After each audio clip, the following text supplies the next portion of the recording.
Welcome to the NintenFusion podcast, a podcast that fuses past, present, and future Nintendo thought. I'm David, accompanied by my friend Jordan. Now, Jordan, what percentage of Nintendo stock is owned by Skull Kids? All of it. I don't know how much. Not quite. The majority. Oh no. I'm getting worse at these puns. Maybe just a little bit, but I still think you've got it in you, and I'm just going to keep doing them until you at least get one right, and eventually. So yeah, keep it going. Well, speaking of Zelda, we're still pretty. The Tears of the Kingdom released not too long ago still. It's not time to do a review yet because I am nowhere near the end of the game. I have beaten the main story, but I am missing a significant number of quests, a significant number of shrines and other types of things. So I'm not ready to talk about it either. There's still so much to do, which is absolutely insane that we've been playing this game for like almost 2 whole weeks now, and there's still so much to do. Yeah, they definitely put a lot more content in this game compared to Breath of the Wild. I'm just going from shiny to shiny in the overworld. I've only had time to do one dungeon so far, which is going to be the topic of this episode, because I got some things to say about the dungeons in this game. Yeah, there's quite a bit to talk about. But before you click away and are worried that we're going to talk about spoilers, we will not be spoiling any of the dungeons in this game. We'll talk a little bit about some of their mechanics in particular, like not like the gimmick of the dungeons or any sort of puzzle solving tips and tricks. More like, how does the formula of the dungeon work in this post Breath of the Wild era of Zelda? That's fair to say, right? Yeah, and it is an era now, as quoted by Anuma. We recently got a quote. It's buckle in. It's kind of a long one, where he's said in an interview with Ocarina of Time. I think it's correct to say that it did kind of create a format for a number of titles in the franchise that came after it. But in some ways, that was a little bit restricting for us. While we always aim to give the player freedoms of certain kinds, there were certain things that format didn't really afford in giving people freedom. Of course, the series continued to evolve after Ocarina of Time, but I think it's also fair to say now that we've arrived at Breath of the Wild and the new type of more open play and freedom that it affords. Yeah, I think it's correct to say that it has created a new kind of format for the series to proceed from. That was quite a mouthful, Jordan, but I'm proud of you for getting through it. I am a bit concerned about this quote. I don't know how to really feel about it at this point. Because on one hand, the Breath of the Wild era and Tears of the Kingdom era has made the game super accessible for a wider majority of people through its open world mechanics, or I guess as they called it in Breath of the Wild, open air mechanics. The physics engine is incredibly amazing, and it allows for all sorts of player freedom. You can go where you want, when you want. There are all sorts of things to do all around the map, especially as we mentioned in Tears of the Kingdom. And it's really nice that players can just do what they want and have fun doing whatever they feel like. You know, you can get lost spending an hour and a half building a particular contraption just to like get over a mountain, and that's still fun and rewarding. On the other hand, though, I really appreciate the old 3D Zelda formula, don't you? Yeah, and I don't want like the Breath of the Wild formula to go away. I'm really enjoying the Breath of the Wild games. I just really wish that they would give Grezzo more freedom to do a new 3D Zelda or something like that. Yeah. I mean, they even gave us HD Skyward Sword not too long ago that was very clearly following this formula, and honestly followed the formula a little bit tighter than maybe Wind Waker or Twilight Princess did. So I don't know. It's hard to know what Grezzo is up to at this point because we haven't seen them in a while, right? Yeah, so maybe they are doing a traditional 3D Zelda game. Or are they doing a traditional 2D Zelda game? Yeah, I would take that too, because it's been a while since we got the last one of those as well. Right. Although at this point, I think it's safer to say that 2D Zelda has a higher chance of showing up again than traditional 3D Zelda does. I don't think you're wrong about that. But anyway, the Breath of the Wild era, while it has all of those wonderful and amazing freedoms of choice, has been really lacking on dungeons themselves. While you do have all of these shrines and all sorts of puzzles all across the map that kind of replace that traditional puzzle solving itch that you get from the traditional 3D and 2D Zelda games, it has also made the like grand spectacle of areas like dungeons kind of fall by the wayside, don't you think? Yeah, this was one of the main complaints I heard with Breath of the Wild. It was definitely my biggest complaint. The shrines are fine. They feel like confined playground areas for specific ideas. They don't really feel like dungeons, but they're fine as what they are.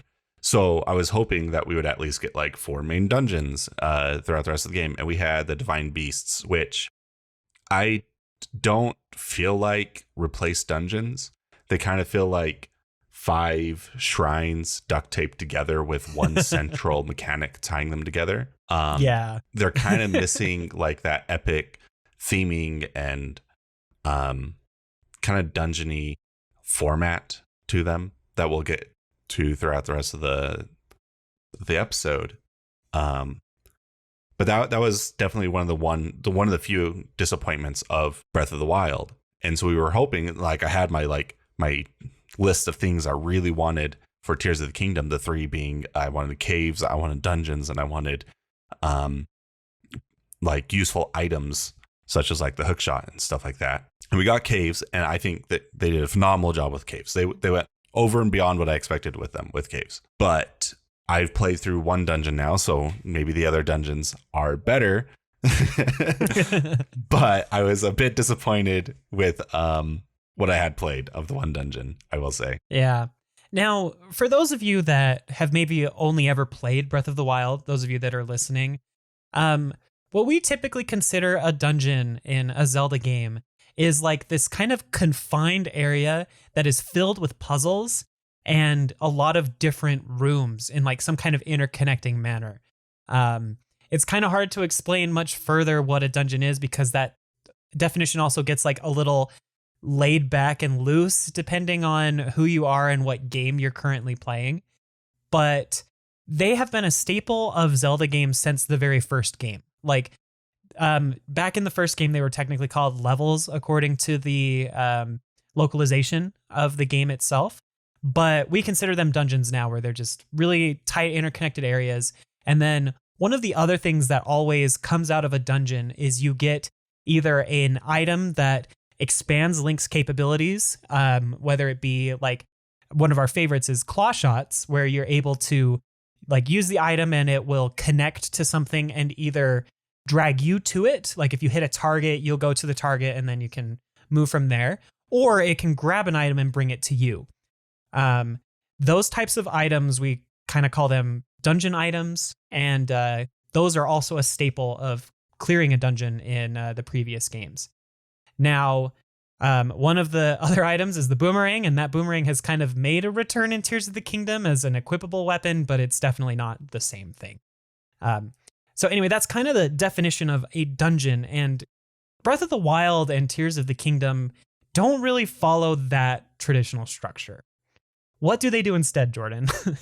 Yeah, so they mostly focus on get to these 4 or 5 points, and just activate those 4 or 5 points to unlock like the main boss in a way. And the main boss is always in like the central room where you kind of start, or adjacent to the central room where you started.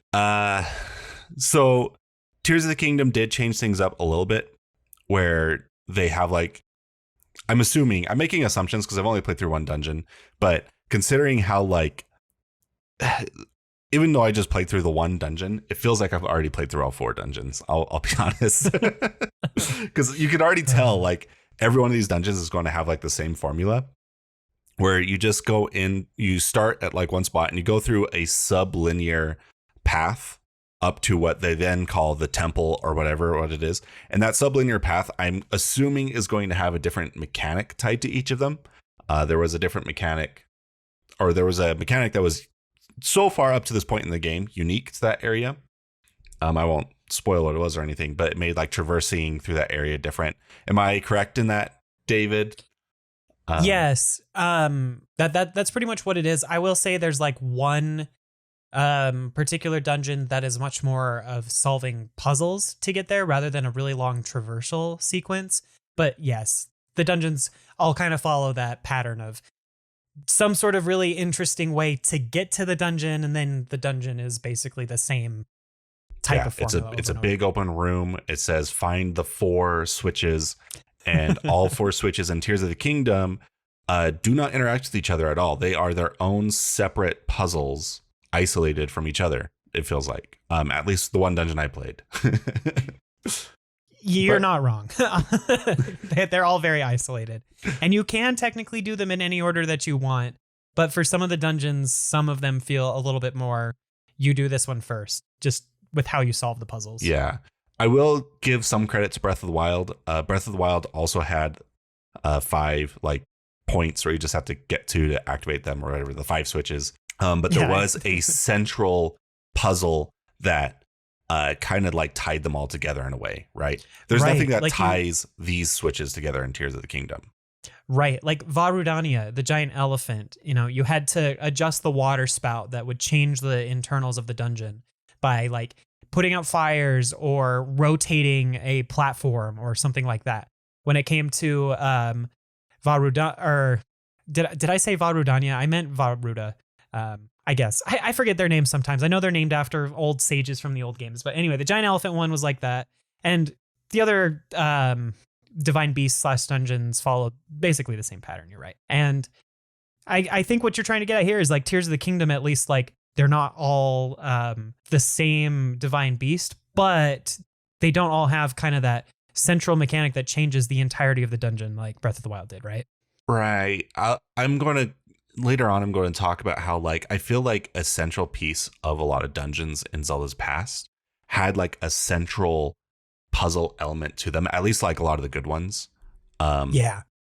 Where like activating like the puzzle or whatever changes how you traverse through previous rooms that you'd already been through and all that stuff. Right. And Breath of the Wild like cross-pathing and stuff. Like right. Going back into other rooms constantly. Yeah. Yeah, and Breath of the Wild attempted that. There's not a lot of like connective tissue between the actual points of interest, the switches or whatever, right? Aside from that, but Tears of the Kingdom they're completely isolated. It's it's literally 4 shrines just duct taped together. Whereas I mean, I agree. Whereas the Divine Beast was 1 mega shrine. Yeah. I mean, I think that is the fairest way to put it. Which is interesting to me because I've listened to a couple of other people talk about these dungeons and how impressed they are with them. And they're like, they're the coolest thing ever and they're amazing. And I will say, like, the one real thing that these dungeons have going for them are the final bosses. The bosses in these dungeons are way more interesting, exciting, and fun to fight than any of the blights were in Breath of the Wild. Yeah, I will say I really like Thunderblight. Yeah, Thunderblight was cool. Thunderblight was like the one that kind of broke the pattern. But I think one of the reasons why these bosses are also a bit more fun than the blights is that they're not just all blights, right? Yeah, exactly. They're unique monsters. Yeah, unique monsters that all of them pay homage to past Zelda enemies, which is amazing. So they're very cool. And I don't want to rag too much on these dungeons. I do really enjoy the build up to the dungeon. So like that sublinear path that you were traversing through to get to the temple. I thought that was a lot of fun. I really did enjoy that. It does break kind of the mold from the rest of the Breath of the Wild and still feels Breath of the Wild-y. It's just that once you get to the temple proper, I got a bit disappointed. Yeah. If you only look at the temple, while the theming is cool and I think the locations are honestly pretty epic, yeah, there's not a lot of substance inside once you get to them.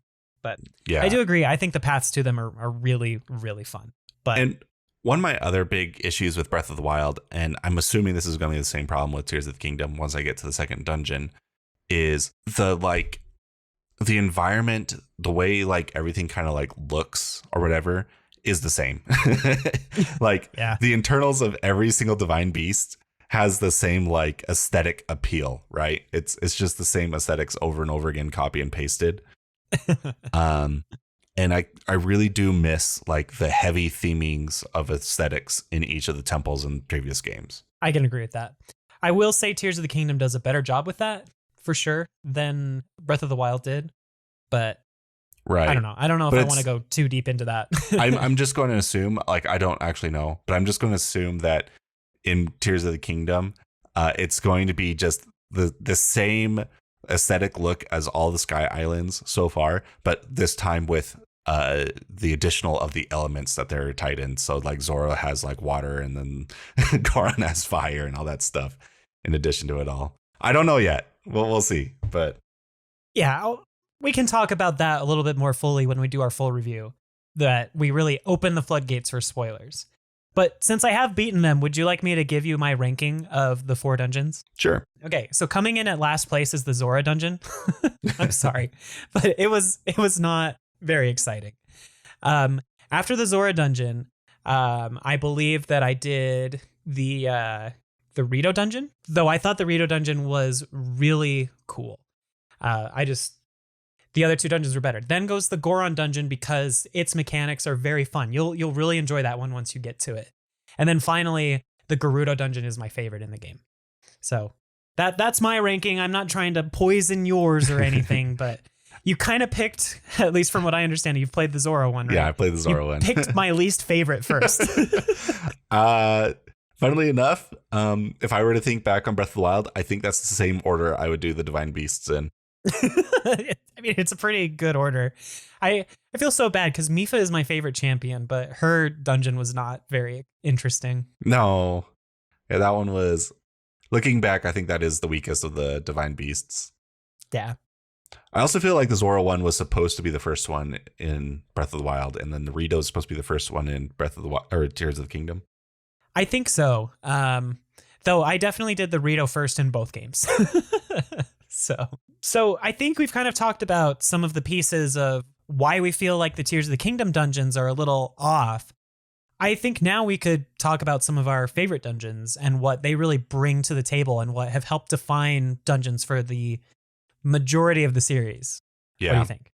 Yeah, let's talk about some of them, like an unordered list of just some of our favorite dungeons. I think whenever you talk about like the best dungeon designs in Zelda history, I think the fan favorite is Arbiter's Grounds from Twilight Princess. It's really good. That's the one where, if you haven't or if you don't remember Twilight Princess, it's the one in the Gerudo area. Man, the Gerudo area is just always the best place for dungeons, isn't it? I think so. But that's the one where you get the spinning device. It's kind of the replacement for their Shadow Temple, effectively, for that game. It has a lot of stuff with like ghosts and the undead and all that. And it's where they imprisoned Ganondorf. And the reason why it's like one of the beloved dungeons is just because it has like a really good pace to it, where you enter in, you are then treated with like, you have to go find the 4 pose or whatever to unlock the central area, which requires which is cool because that's a callback to Ocarina of Time's Forest Temple, by the way. Anyway, keep going.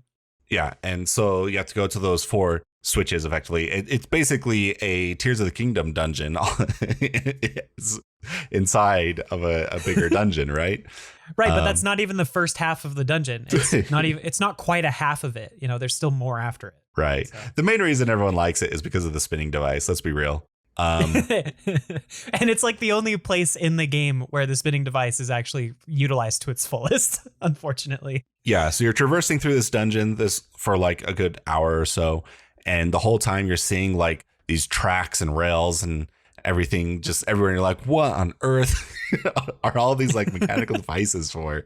And then you get like the most bizarre Zelda item of all time, where it's just a spinning top that you stand on that has gears, like a gear cog on it. Turning Zelda into a Tony Hawk game.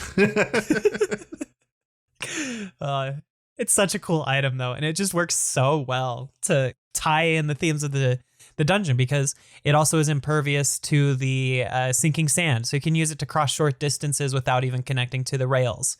But then you ride on the rails and you can do like cool jumps and Oh, it's so cool. And then of course, because it is a gear, you can go inside like these mechanical things and then mash the A button to spin the gear faster and faster to cause certain things to activate. Like a room will start spinning around, or you'll start bringing up this gigantic rail that circles around you to take you to the very top of the dungeon. It's so cool and it works so well. Yeah, and then it's topped off with one of the most cinematic bosses in Zelda history. Oh yeah, with the giant Stalord, where you have to ride around on your top through the undead to like break his back and then chase him, basically in a rail shooter, literally. yeah.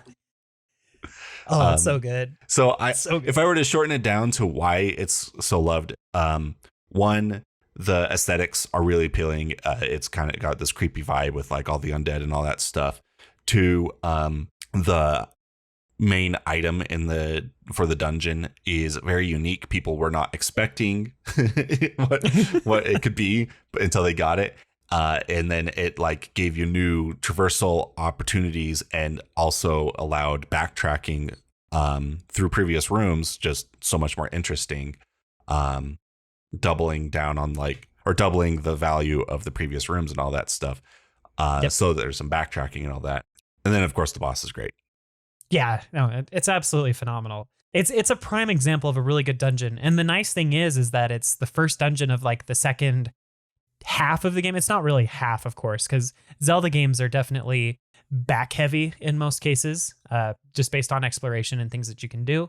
But it's like after a certain point in the story, and it's like the first dungeon that you get, and it's just eons better than the first three dungeons. Though the first three dungeons in the game are not bad, of course. This one is just on another level. It's really cool. Plus, the end of the dungeon ends up becoming like one of the hubs for like the end game. You go back there, which is super cool. They don't normally do that in dungeons. So yeah. I really appreciate Arbiter's Grounds and how powerful it is. Another one that both of us actually really appreciate and enjoy, and honestly might be our number one if we really had to rank these, but again, this is in no particular order, is Stone Tower Temple from Majora's Mask. Yeah. And this dungeon is just incredible. I would say Majora's Mask is one of the the lowest played Zelda games out there. When I talk to people that have played Zelda games, they rarely have played Majora's Mask, but they've played Ocarina of Time or Wind Waker or Twilight Princess. Majora's Mask is the game that like the Zelda community seems to like love the most. It's like the prized child, but outside the Zelda community, it's definitely like kind of the black sheep, the not well-known one. Well, it is stressful and intense because it has the constantly ticking clock, and you only have 3 days or 3 in-game days to get things done. And it tackles a lot darker themes. So it's not really like it's advertised for everyone like most of the other Zelda games are. Yeah. So that might have something to do with it. Yeah. And also Majora's Mask, it's my personal favorite Zelda game. But Mine usually too. when people talk about how great Majora's Mask is, dungeons are typically at the bottom of the list. But like, let's be For real. why they like it. People like the masks, the ability to transform into the other races, and the story, the writing, the characters, the side quests, the overworld, all that stuff, and like the time mechanics. And then when you get to the dungeons, they're like, oh, well, they were okay, I guess. With the one exception being Stone Tower. Stone Tower is kind of like where it all comes together. It focuses heavily on utilizing all 4 of the races. All your abilities. It's even though it's not actually, well, I guess it kind of is the final dungeon, right? Yeah, I mean, you have the moon, but the moon is like only 4 challenges, really. So I wouldn't really call the moon a dungeon. It's just an ending sequence. So it's kind of the final dungeon. It's also the one that gives you like the mirror shield. So, well, I guess you kind of get the mirror shield right before entering the dungeon, but that's also a fan favorite item and all that stuff. A lot of puzzles around it. A really puzzly dungeon. With a lot of like bosses that has like, there's so many like big encounter mini bosses in that dungeon. I can't remember how many there were, but I know there's at least 3. Yep. especially if you want like the mask that makes it easy to beat the boss of the dungeon. Yeah. Like you can skip that one, but it's still cool. But I think the main reason why I really like this dungeon is because it has a central mechanic that deeply affects not only the traversal of the dungeon, but also how puzzles interact with it. And that is you can exit the dungeon and then flip the dungeon upside down or right side back up. It's incredible. And the first time that you do it and watch the cutscene, it's just like, oh, so I'm only halfway done, because you then go back through like the same rooms. Basically, there are a couple of new ones that you can only access when it's upside down, of course, but you go back through them and it's like a whole new dungeon, and you have to remember like, oh yeah, that's why there was a switch on the ceiling, or I need to now interact with this, and oh, I can't go through this door because it's on the ceiling now, so I got to go through another room. And it's just so clever how it works. Just phenomenal. Plus, one of the funnest things about that dungeon is that's the dungeon you go to after you get Elegy of Emptiness for your Ocarina song that makes super creepy, terrifying statues of each of Link's abilities. So yeah, and that spawned good old creepypastas like Ben Drowned, and they're terrifying. If you haven't seen the original N64 versions of those, like go look them up, but then also look at how much worse and creepier they made them for the 3DS remake. I can't believe they made them worse. Anyway, I love that dungeon so much. Yeah. And then one other thing with Stone Tower is I really love the music for Stone Tower. Oh yeah. It's one of my favorite Zelda songs. And I didn't bring this up when we were criticizing the Tears of the Kingdom dungeons and also Breath of the Wild, but those dungeons don't really have recognizable music, I guess I should say.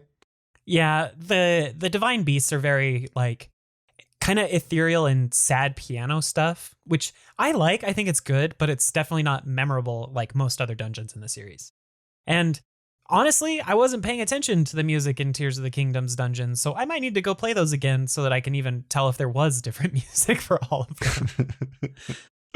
Yeah. To be fair, Breath of the Wild and Tears of the Kingdom are not as musically focused as previous Zelda games are.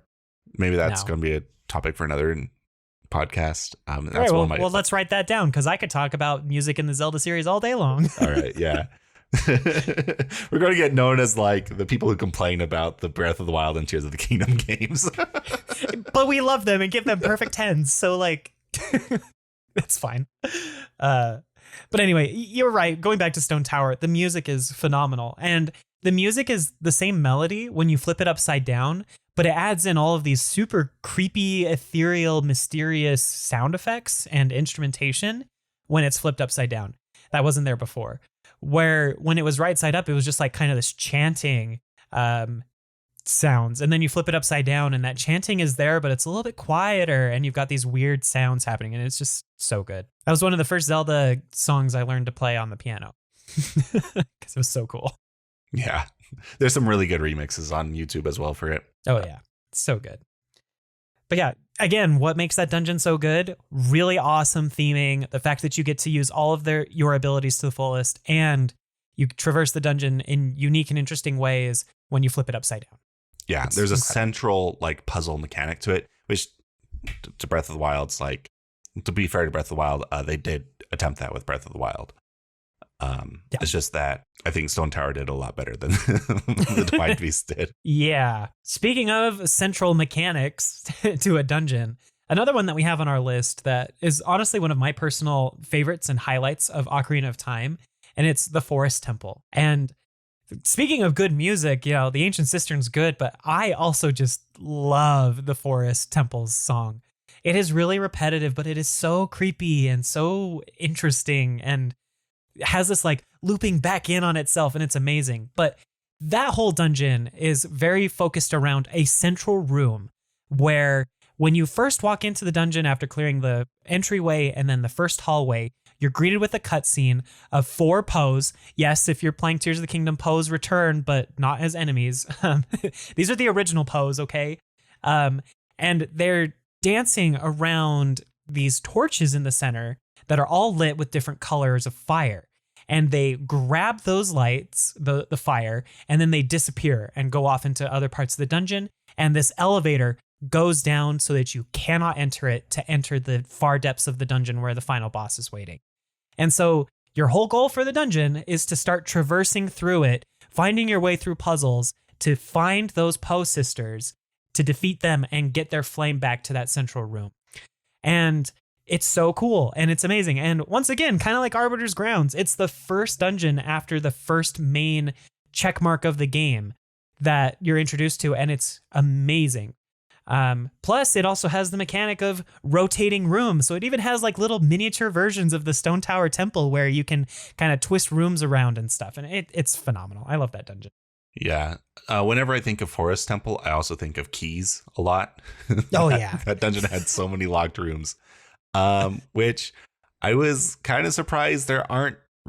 So the one dungeon I played in Tears of the Kingdom, there was no keys or locks at all, which I was kind of surprised about because there was an earlier shrine in the game that had a locked door and a key. So I thought like they added in that mechanic specifically for the dungeons. Well, Breath of the Wild also had locked keys and doors as well. So, but yeah, I also thought that they were going to bring those back in that dungeon as well. I won't spoil the other ones by saying either way.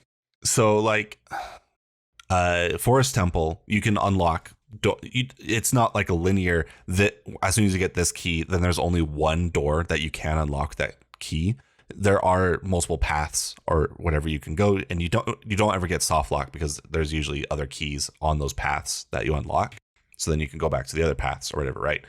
But it kind of like gives you a choose your own adventure element to it that is missing in the current games.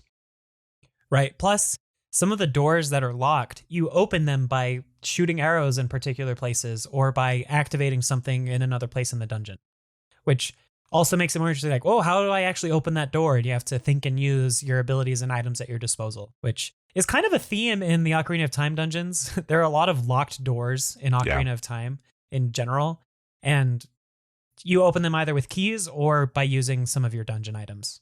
Yeah, and I like keys. I wish keys would return in a major way. Yeah, same. Again, they have been a staple since the first game. The first game also has a lot of locked doors. So. Oh man, speaking of keys in in Ocarina of Time, remember the Gerudo training grounds? Oh yeah. You can definitely say Ocarina of Time really loved its keys. Yeah, I think you need like 15 keys or something to get through to the ice arrows. Yeah. The Gerudo Training Grounds, for those who don't know, it was a series of like challenges or whatever. And throughout the dungeon, there's a bunch of hidden chests with keys. And then in the central room, there's just a long corridor of just door after door after door after door with locked that are locked. Yeah. Now, to be fair to that dungeon, it is a completely optional dungeon. You don't need to enter it at all. But it's still really fun and a good challenge. It has a lot of gold skulltulas in it as well, and you get the ice arrows, which is a whole slot in your inventory. So if you're going for 100% completion, you need it. Yeah. Yeah. That's also like a really kind of fun dungeon, but it's not one of the main dungeons, so I guess it's kind of excluded from this list. Yeah. But we also have other dungeons from Ocarina of Time on this list, right, Jordan? Yeah. I mean, Ocarina of Time had a lot of dungeons, so it would make sense that How many did it have? 9? It had 9, right? Yes. So you had plus the kind of minier dungeons that you need to clear as well. So the 3 to get the I believe main it's 5. stones. So you have 5 and then the 3 and then the final castle. You get 7. Were there 7 or 6 sages? There were 6 sages, I believe. So the post Master Sword dungeons are Forest Temple, Fire Temple, Water Temple, Shadow Temple, Spirit Temple. So that's 5. Yeah. And then you had the 3 Young Link dungeons, and then you had the Ganon's Castle for the 9th dungeon. Right. But then you also had the kind of minier dungeons that are still required, like the Frozen Caverns and Under the Well. Mm-hmm. Those are also kind of required mini dungeons. So Ocarina of Time had a lot of good dungeons. But anyway, which one are we bringing up now? Oh, Shadow Temple, which is on here pretty much exclusively because of its aesthetics. Yeah. It scared me when I was little. Yeah. This one is kind of like this torturous like execution area. I think story wise it's where they like took I'm forgetting what they're called. The interlopers? Yeah, the interlopers. Or like the the dissenters from the Sheikah tribe that went against the king, I think, in the pre-Ocarina of Time war. So there's a bit of like story before Ocarina of Time where some Sheikah had come to known about the Triforce and dissented from the Sheikah tribe to try and like take the Triforce from Hyrule, and they lost the war. And those who had lost were either executed in the Shadow Temple, or the other theory is that they were sent to the Twilight Realm in the Gerudo area. And like, there's a lot of theories that the main interlopers or dissenters were both Sheikah and Gerudo, and so that's why those two were the two tribes that took care of the interlopers afterwards after the war. Yeah, but again, that's kind of like more theory based, and it's not super evident in any of the direct storytelling of either of any of the games in the series. And I don't think Nintendo will ever confirm it because it is dark. The Shadow Temple is very dark. The walls are made of skulls. There's blood on the floor. There's blood on the ground. Yeah. There are like literal what are they called? Guillotines. Yeah. That are in your way. Like, oh, it sure is something. Plus, you've also got re-deads everywhere. Yeah. Yeah, it's the Undead Temple, which was a classic theme through a lot of the Zelda games. And I think it hit the Undead theme the hardest. A little bit. I don't think Zelda will ever get quite that dark again. Probably not. I can't think of anything after that that's been nearly as dark. Arbiter's Grounds has some of that, but like that from the beginning, is a prison and was where Ganon was sealed. So, but yeah. Anyway, the aesthetics are amazing. It's kind of linear, I would say. There is some backtracking and doubling through some of the different rooms, but it's very much puzzle focused and combat focused, I would think. Yeah. There are a lot of things to fight. There's a lot of invisible stuff with the Eye of Truth, so there's a lot more like combing around, like looking for things. Yeah, kind of a puzzling mechanic to it. Once you know where the invisible things are, though, I guess it takes away a lot of the dungeon. Yeah, replaying it, you're like, oh, I already know there's a chest there. Yeah, you can completely beat the dungeon without going in the well and getting the Eye of Truth. Yeah. I mean, it is a little tricky, like you got to make sure you line up, but they do have collision, so there's that. But yeah, no, it's a really good dungeon, and I think it has a really interesting boss that was kind of reused in Wind Waker in a way. You get the Bongo Bongo fight where you shoot his hands and his eye with arrows to stun him, and then you're able to deal a final blow. But what's cool about it is that you fight it while on top of a gigantic drum. So every time the hand beats on the drum, Link bounces up a little bit, which makes it a little bit more challenging unless you have the hover boots on the whole time. Yeah, and since you kind of need to shoot him with your bow, the drumming like interacts with that. I think it's a really well designed boss for such an early stage in 3D design. I agree. I totally agree. Plus, if you fall off of the bongos, you start taking poison damage, which is great. And he's invisible, so you also need to attack him with the Eye of Truth or be really good at listening to where he is and guessing. Yeah, so it utilizes like the main items pretty well of that dungeon. Because if you use the hover boots on the drum, then you can kind of stay stable a bit easier to shoot your bow.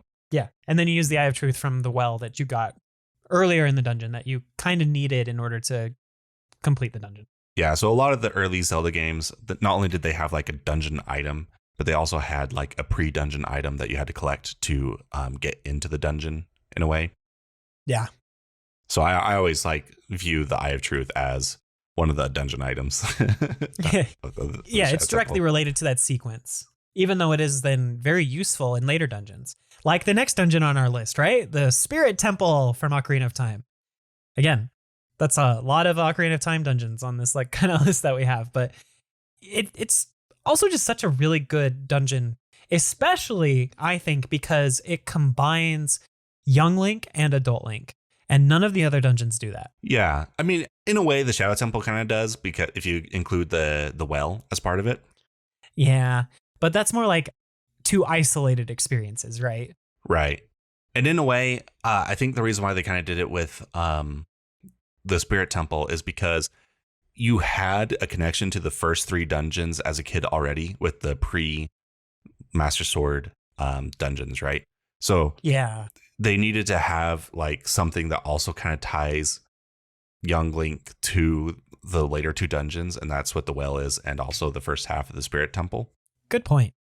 So that way you kind of interact with every single dungeon in both forms as Link.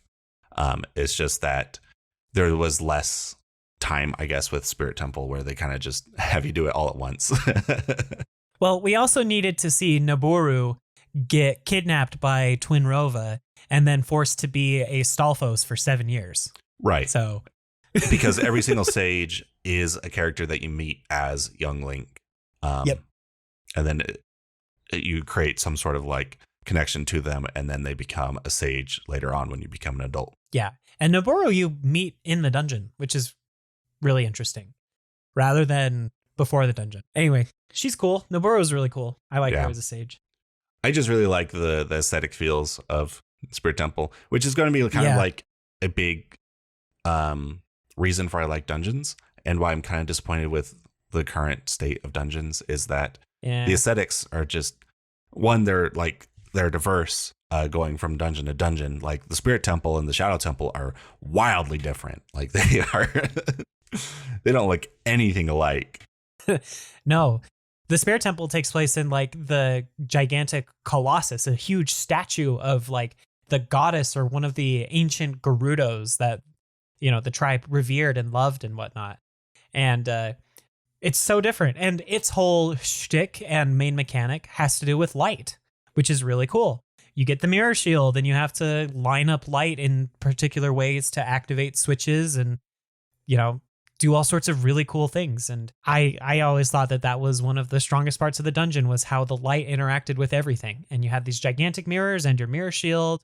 There were good bosses, and the fact that it was a very symmetric dungeon. Like there are the same amount of rooms on either side of the main room, and it just looked really pretty and nicely well designed for me. Plus, that's where you really get to fight Armoses, or not Armoses. What are they called? Iron Knuckles. Dark Nuts. Dark Nuts and Iron Knuckles. That's what they are. Yeah, it's just Iron Knuckles and Ocarina. That's right. Dark Nuts, for whatever reason, are considered a different enemy. Yeah, and they show, because Dark Nuts are in Twilight Princess, I think. Yeah, and I believe they're also in Wind Waker. I think both are in Wind Waker. I could be wrong. Yeah, the Iron Knuckle is definitely the boss of the Spirit Temple, but I don't know, whatever. Yeah, I don't know what makes them different. I am kind of surprised that neither of these have shown up in Breath of the Wild, or up to this point in Tears of the Kingdom. It's hard to like say, because like I haven't beaten Tears of the Kingdom yet, so maybe they will show up, but I feel like I've seen all the enemies so far. I don't know. Hey, at least they brought back Gleox, right? Yeah, Gleox. Now they can bring back Iron Knuckles and Dark Nuts. Iron Knuckles and Dark Nuts, I guess, are the next big one that I want to return. Yeah. Well, to me, they're kind of a staple of 3D Zelda, because they're in Ocarina of Time. They're in somewhat, I think, Majora's Mask. They're in Wind Waker. But we're not here to talk about enemies, Jordan. No, that could be a whole nother episode. We're going to milk enemies Zelda. And bosses. We're going to milk this franchise, this new game. But anyway, Spirit Temple is really great. Really solid boss, really great enemies, and really great aesthetics and design. It's really good. But now, Jordan, I want you to tell me about your favorite starter dungeon. Oh, man. So Wind Waker has my favorite starter dungeon of all time. It is Forsaken Fortress. I really love it because it breaks the mold of previous Zelda games where you don't have a sword for the majority of it. So you have to go with like a lot of stealth mechanics, and that's because like they added crawling and stuff to Wind Waker. And they focus on like different aspects of of being a tutorial than previous games, whereas previous games more focused on combat. They teach you combat before you get to the dungeon this time. And then they take it away from you. And then you take it away from you and force you to kind of like crawl around. And every time the enemies find you, they throw you back to the starting location effectively. And so if you want to make it easier, you can go turn off the lights, but you actually don't really need to do that. Yeah, you can hit the cycles just right. Yeah. If you're good. But it's also fun because you find like wooden sticks, and it was kind of the first Zelda game that made the wooden sticks be a pick-upable item that you could fight things with. Like, yeah, you had Deku sticks in Ocarina of Time, but those never really felt to me like actual weapons. And in Forsaken Fortress, you have to find them if you're going to fight the little bokoblins. Well, right? it's not just sticks, it's the weapons of the enemies, which Yeah. was like a fan favorite thing that Wind Waker did that didn't return again until Breath of the Wild. Right. Right. Because every enemy in that game, well, not every enemy, but most of them do. Like you can grab the Darknut swords, you can grab the Moblin weapons. Yeah. You're right. I had forgotten that was like one of the main things about the game. Yeah. So Forsaken Fortress kind of like forced you to be a bit more resourceful and sneaky, which is a lot of fun. And I also consider the Return to Forsaken Fortress as technically the second half of that dungeon, where it's a revenge quest where you just get to run through with a sword and just tear everything apart. Right. The spotlights no longer stop you. The enemies fight you now because like, oh my gosh, you have the Master Sword now. This is big. It's pretty awesome. So this one is vastly different than other Zelda dungeons. I also think it's one that could show up easier in Breath of the Wild and all that stuff. We already have things like proving grounds and stuff, and having an entire dungeon around a proving grounds would be pretty interesting, I think. That'd be really cool. Oh, that'd be so cool. Come on, Nintendo, bring it back. Like, I think we talk about this sometimes with Nintendo games. It's like, why don't they ever look back at some of the older stuff that they've done and try to find a modern version of that? Like Pikmin 3, right? They got rid of dungeons, and it's like, but that was a fan favorite thing from Pikmin 2. And now they're kind of bringing it back for Pikmin 4. But then you also have the Paper Mario series where you're like, why are these new Paper Mario games not great? You made 2 amazing ones. Go back to those. And sometimes I feel like the same thing could be said about Zelda, even though we are definitely giving Tears of the Kingdom a 10 out of 10. It's like, please just go back and also look at what made people love Zelda in the first place too, so that both sides of the fandom can be happy. Because I know that Breath of the Wild really split the fandom in half based off of those that really liked the new direction that the series was going and those that thought that, oh, you know, this kind of open style gameplay that's missing all of the dungeons and the puzzles and items and stuff from the previous series. Yeah, that's not what I signed up for as a fan. So I don't know. I think that they really could merge it together even better than Tears of the Kingdom has. Anyway, rant over. I feel like they could definitely fix dungeons in the new form of Zelda. I feel like this is kind of just a growing pain thing. Yeah. Where they changed the core gameplay loop drastically, and the way they changed it works so well for the overworld areas and all that. So like exploration is phenomenal now. It's one of the best things in Zelda, period. Just the new games, their exploration is phenomenal. They also opened up the mechanics by giving you all these like sandboxy things you can do at any point that allow you to just break the game, which is really good in traversing areas. The problem is those mechanics kind of break linear dungeon design, right? Yeah. And I feel like that's kind of been a consequence, is that they haven't quite figured out how to make it so that dungeons feel like they're open, like the theming with the rest of the game, where you can do whatever you want and break anything you want, and still like make it dungeony, right? Yeah. It's so hard to figure out how to solve that problem. It really is, because there are just so many pieces to what make these dungeons so good. And we've touched on quite a few of them. I mean, I don't know if we need to go over the rest of the dungeons that we kind of put on our list. You know, we also had the Ancient Cistern from Skyward Sword. That is another fan favorite dungeon. Theming's amazing. It tells a story. It has a really interesting central room, and it's the strongest dungeon in the entire game. But then, of course, we've also got back to Twilight Princess, the Snow Peak Ruins, where that whole gimmick is you need to make soup to help the wife feel better.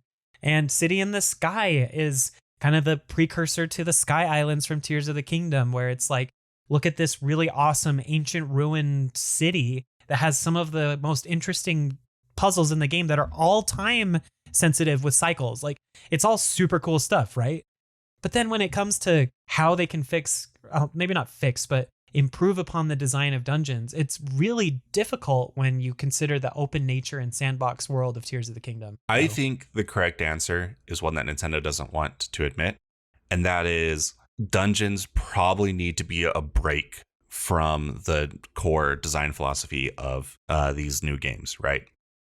I So think so too. so when you enter into a dungeon, it's one where you have like these confined rooms that you need to then like unlock the doors to traverse and all that stuff. And you can't like just jump from like all the way across the map because you decided to fly there or something.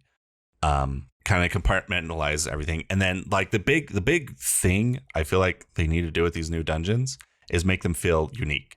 Like if you go back to previous Zelda games, every single Zelda game that they would follow this formula of like, here's the fire dungeon, here's the forest dungeon, here's the water dungeon, all that, yada yada yada.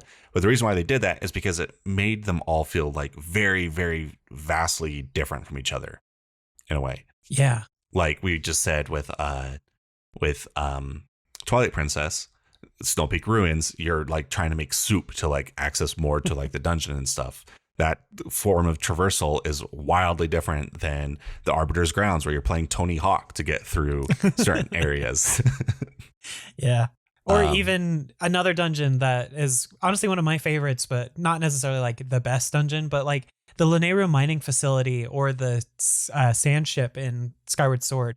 The fact that you can change the state of the dungeon by activating time stones is also so cool. Like again, it all comes down to those super unique mechanics and those super unique locales and theming, like you were saying. And all of the strong dungeons in the series really nailed that. And I think that that is what's missing from Tears of the Kingdom. Again, I think that all 4 of those dungeons are really cool and epic, and I was kind of blown away by some of them and really enjoyed them. But it came down to the mechanics still led to those just hit the 4 switches or whatever to unlock something. Yeah, they were very formulaic and were aesthetically similar to each other. Or at least the Breath of the Wild ones were aesthetically similar to each other. I haven't seen the Tears of the Kingdom ones yet. And I won't say either way what happens with those. You need to experience them for yourself. But yeah, so boiling it down to very simple terms, what makes a good dungeon? I think we've kind of nailed it. It has to have interesting and unique puzzles, a very different and distinct design philosophy and aesthetic design. Probably has to have a banging soundtrack, because I think every single one of these that we listed has a very memorable soundtrack, some more than others, but still, that's really important. And then I honestly really think that unique and useful dungeon items is another key piece to these dungeons. And now there are like some new champion abilities in Tears of the Kingdom. And I'm only calling them champion abilities. I know they're not champions in this game. I think they call them sages or whatever. Champions are from the previous game, but it was kind of the same idea. And some people consider those to be the new dungeon items, but I don't consider them full dungeon items simply because they are not required to do any of the other puzzles in the rest of the game, right? Yeah, I don't think so. I've only played the Zora one, and it's not even required for any of the puzzles in that dungeon. Yeah, you have to use it to hit the lock, right? Like that's it. That's it. So it's like, okay, I guess they kind of count as dungeon-like items, but they're definitely not on the same level. Yeah, they're not like a stretch. claw shot or the spitting top from Arbiter's Grounds. Or even like the other staples like the boomerang, or even like the bow itself became so integral to Zelda design, and it is a dungeon item. It starts in a dungeon. The mirror shield. Yeah, the mirror shield. That's awesome. I know. So as much as I like the new era of Breath of the Wild and Tears of the Kingdom, there's still that old soul fan in me that loves the older Zelda games. It's just like, we need these dungeons back because they were the heart and soul of the series, right? Yeah. I'm pretty disappointed with what I played of Tears of the Kingdom's dungeon, the one dungeon I played, to the point where I just haven't gone to the other dungeons. I'm like, the rest of the game's just more fun. Which is crazy, because that was never the case with the previous Zelda game. Yeah, I love, even on my replays, going to the Forest Temple is such a highlight for me in Ocarina of Time. I look forward to that all the time. Going to the Ancient Cisterns, a highlight of Skyward Sword. Forsaken Fortress, even if it's the beginning of the game, is a highlight. Like, I love all of that stuff. It's so good. But Tears of the Kingdom is like, oh, okay, these dungeons, while epic and awesome, and they're making a good step forward, just still aren't on par for me. as they were in the past. Yeah, they're still not. I will quite say, there. though, they are definitely better than Breath of the Wild's. And I guess some people would say that Hyrule Castle in Breath of the Wild is also considered a dungeon. But again, it's not really a required thing. You can just run right to the top of it and just go fight the final boss just by entering the room. You don't have to do any of the rest of the castle. Yeah, I will say I don't count Hyrule it. Castle is really fun to explore in Breath of the Wild. I wouldn't quite say it's a dungeon though. Yeah. I hate that I'm going to say this. I think I like the Divine Beast more than the Tears of the Kingdom dungeon. You've only played one, though, so far, so you can't just make that definitive statement yet. So far though, but like the main thing is that there is like a central puzzle that like connects the switches together at the very least, right? Yes, there is. So I like the walk up. So like I'm talking about the temple proper itself. Like the required walk up to the temple, definitely better than Divine Beast. One of my favorite parts so far, which is Kingdom. But when I got to the temple itself, the water temple, huge disappointment. I would say the water Divine Beast was at least better than the water temple was. I could agree with that, honestly. I was really disappointed with the water temple in Tears of the Kingdom, but that's okay. It's okay. The rest of the game's absolutely phenomenal and amazing. And I feel like we have to keep bringing up that caveat, Jordan, of, like you said earlier, we're going to become the people that are known that just hate Breath of the Wild and Tears of the Kingdom, but we don't. Yeah, it's just that Breath of the Wild and Tears of the Kingdom shifted their focus away from dungeons, which is fine because I really like these games. I just wish that they could have improved in those areas while keeping good dungeon design as well. I agree. I totally agree. And Dungeons are... it's not like dungeons have to be like the main focus. Like I said earlier, my favorite Zelda game is Majora's Mask. And I wouldn't say like, aside from Stone Tower, I wouldn't say like the dungeons are really like the key reason for why Majora's Mask is a fan favorite. Yeah. That goes back to like the interactions with the characters and getting the storytelling through the small events that happen in the world. And the build up to the dungeons themselves, I think, are all really good. Kind of like how Tears of the Kingdom has build ups to the dungeons. Yeah. So I feel like anyway. Breath of the Wild and Tears of the Kingdom can definitely stand on their own without real good dungeons. It's just, I really wish this is like one of the very few areas I feel like they really need to nail for me to feel all gung ho. Like, yeah, sure, let's consider this is the new direction of Zelda.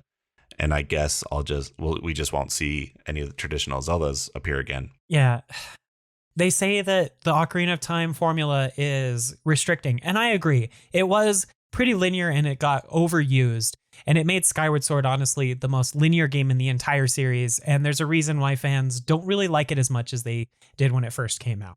It's hard to replay it because there's not a lot to kind of change up your experience while playing it. But those dungeons were so integral and important that I think that they need to be excluded from the talk of the quote-unquote Ocarina of Time formula. One way that I think that the Tears of the Kingdom Breath of the Wild era could do to fix it is just make it so that in dungeons you cannot use any of the Sheikah Slate / arm abilities at all. And you can only use the items that are available to you so that they can be really tightly designed around a central dungeon mechanic and they can't be easily broken apart by players with their abilities. I don't know if it has to go quite that far because you could use like the Ascend ability pretty well. Like imagine you have like, if we had dungeon maps and dungeon compasses returned or whatever, and there's a puzzle where you're like, how do I get to this room or whatever? It's like completely locked off. And then if you like stare at the map and like realize that you're directly one floor below that room, then you could use the Ascend ability to go up. That's true. Though at that point, I think they would have to make unascendable materials in the dungeon or something. Because you just make the ceiling so high that the Ascend doesn't work, right? Yeah, that's true too. But then if you have like auto build or something, you just have those people that make the gigantic stacks of logs that they just lift up and then just shoot straight through. Well, they can turn off auto build. Auto build's turned off already in shrines. That's true. And then for like the other, the fusibility for the swords, it doesn't matter. That's not going to break anything. That's fine. No, it's going to be ultra hand. And to deal with that, you just don't put devices everywhere. True. I guess they could pull that off, but I don't know. They use so many devices and things in some of the Tears of the Kingdom's dungeons that it's like, yeah, they were definitely designed around this. So, right. I don't know. I put that as like a restriction to make them think more about how they could go back to the tight dungeon design. Because I just miss it, you know? Yeah. And like, I would love to see these dungeons return. I feel like they can break away from like the openness that is like the design philosophy for the rest of the game and have like just these few areas that act as like a break from all that. Yeah. Just for like a short area where it's a more confined, restricted area where you have to do like a traditional dungeon. And it's not like it's the main focus of the game either. So it doesn't take away from like the openness, because you still have 90% of the game being completely open out and about in the rest of the world. Yeah, that's a good point. I don't know. It's hard to think about being a game designer when neither of us are trying to do it, right? But I think there are some definitive ways that they could potentially improve on this formula even further. Yeah. But honestly, like moving away from dungeons, though, the one way that they could really make the next game amazing is to go to another new location. Please and thank you. That's all I'll say. I'm done with this Hyrule. As much as I love it and how interesting it is, the next game better be somewhere new where everything is completely different. We'll see if that happens. The thing is, Nintendo follows where the money goes and will do the least amount of work possible to get it right. Yeah.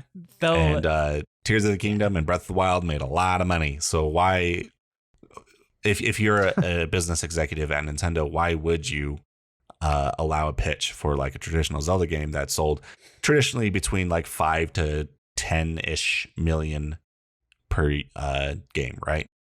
To now where like we're projecting like somewhere between 20 and 30 million for Tears of the Kingdom, and then we already got to 30 million with Breath of the Wild. Yeah, you're right. Whatever. We can just hope and pray as fans, right? Yeah, and we could say all we like, oh, it's the Switch effect. Maybe a Tears or maybe a traditional Zelda would do a lot better on the Switch. What did the HD remake for Skyward Sword do? Like it didn't get anywhere near Breath of the Wild numbers. And it's not like everyone who's bought Breath of the Wild has played Skyward Sword. Only like 3 million people bought it on the Wii, and now like maybe another 3 to 5 million on the Switch. So there's a lot of people who are playing Zelda now who just didn't play Skyward Sword. Yeah, well, by November of 2021, which is just a few months after Skyward Sword came out, it did hit 3.6 million. Skyward Sword HD did. So it's not like it's bad. Right, but within like those few months, it matched the Wii sales. So, I mean, it's probably a little bit. How many more of those than are that, double dipping sales with people who bought it on the Wii? I mean, me. So probably quite a few. Yeah, so there's probably like a good 5 million-ish individual sales of Skyward Sword, right? And then like people have like share copies and stuff. So let's assume that maybe there's like 8-ish, let's say 8-ish million people have played Skyward Sword. Whereas like probably close to 40 million have played Breath of the Wild. So. Yeah. Or have experienced Breath of the Wild vicariously through streamers. You know, like that number is probably even larger than the number that have actually played it. So yeah, whatever. So we are at a bit of a disadvantage in that the new formula is just objectively more popular. And maybe Twilight Princess HD can like shake up some of those numbers. Maybe it'll hit 20 million when it comes to the Switch. Because Twilight Princess is the best selling of the traditional Zelda games. That is true. And it's really good. Yeah, and its remake came out on the Wii U, unfortunately. So like those numbers don't mean much. Yeah, but it came with one of the best looking Zelda amiibo. So I am very interested to see if Twilight Princess HD gets ported to the Switch, if it hits maybe like 10 million copies or something. We'll see. I think Twilight Princess HD would be the barometer for how much demand there could be for a traditional Zelda game to return. Yeah. In the meantime, I will continue enjoying Tears of the Kingdom because, again, we like the game, okay? Like we really do. But I will still go back and play some of the 3D Zeldas. Before Tears of the Kingdom came out, I actually made my way halfway through 100%ing Ocarina of Time again, just to remind myself what that felt like. And it was a really good time. If you have Nintendo Switch Online, go ahead and play those classic 3D games of Ocarina of Time and Majora's Mask. They're very fun. They still hold up. The emulation, of course, isn't perfect, but at least you could get a sense of these types of dungeons. And if you're really feeling brave, buy Skyward Sword HD so that you can see what those ones were like. Because there were some good dungeons there. It was just the game is not one of the strongest Zelda games. Skyward Sword is good. It's just the weakest of the 3D Zeldas. Yes. The best way I could say is that Skyward Sword is a 9 out of 10 in a series of 10 out of 10s. Yes, but if you play Skyward Sword, you will start to understand a lot more about how important the Master Sword is, which after some of what's happened in Breath of the Wild and Tears of the Kingdom, without any spoilers, like I'm grateful I played Skyward Sword. Skyward Sword's a lot more story focused than most other Zelda games are. It is, for sure. Anyway, I think we've talked about dungeons for quite a while, right? And I think we've come to the consensus that we would appreciate if this new formula direction that they're going could refine the dungeons a little bit better. But yeah, and I think we are they can pleased get with there. where it's They going. just need to kind of like restrict the player a bit more. Yes. Have better aesthetics and better like themings and all that stuff and feel more unique. That's really all they need to do. Yeah, I agree. And provide more connective tissue between like the rooms and the individual puzzles and all that stuff. Just give me some locks and keys, Nintendo. That makes the dungeons much easier to design and have an interesting path. Whatever. I'm not in charge anymore, and they're kind of moving into a new generation of developers there anyway. So who knows? Maybe we'll get a really strong comeback into the 3D dungeon design space in the next game. Yeah, but I don't know if here's it'll be the hoping. next game, but I could definitely see a point where like they're like once it gets marketable, where they can hit pretty hard on the nostalgia factor for the traditional Zelda games. I think that's when it'll return. I think that's a good prediction. But with that, I think I'm good. Are you good on this discussion? Yeah, I think good. we've hit it all. So cool. Well, on that note, thank you so much for listening to this episode of the NintenFusion podcast. We sure appreciate you. If you enjoyed the episode, please be sure to leave us a like, comment, subscribe, all that good stuff so that the algorithm knows and can help us out. Feel free to join our Discord server by going to nintenfusion.com/discord, and then you can talk about Zelda and stuff with us, and we'll have a fun time there. But with all that, thank you so much for listening again, and we'll catch you on the next one. Bye-bye. See ya.